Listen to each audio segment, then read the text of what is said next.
Well, today I'm standing in front of a replica of a Northwest Mounted Police Barracks that was built in 1875 on the Carlton Trail, which connected up what we know as Winnipeg and Edmonton today. And the Carlton Trail passed right through the Narrows at the south end of a long, shallow lake that the Mounties called Shoal Lake because it was so shallow.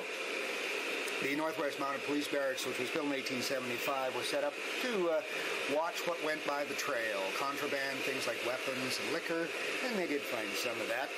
They also, as would happen, a little town grew up to serve the barracks, which existed there until 1885. In fact, everything that was there existed until 1885 because it was that year that the railway determined the line would come north of the lake instead of south. So that winter, the whole town, kit and caboodle, was moved up the ice to the north end of the lake, and the oncoming railway showed up a few months later in the spring. But that year they disbanded the Northwest Mounted Police Barracks at the north end, and Shoal Lake grew on its own without the help of the Mounted Police.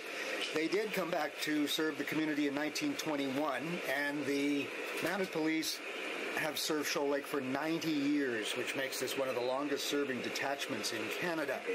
Appropriate that this museum, which is now the official Mounted Police Museum for Manitoba, is in Shoal Lake, where they have this long history from the genesis of the force right up into the present day. Now, the museum that you're looking at, it's a log building, a replica of what was at the south end.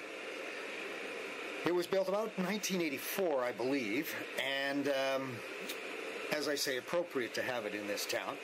The museum sits at the north end of the lake overlooking the beautiful blue lake that stretches south. The building that you see housed the living quarters and the detachment office for maybe up to 24 men at one point who were serving the area. There would have been a separate jail and a separate stable as well on the original site. I'm especially proud of this little museum because Shoal Lake is my hometown, and I spent a lot of time in this little park when I was a kid and around the lake here. It's now a campground, and a busy campground. It's Friday today, and it is filling up quickly.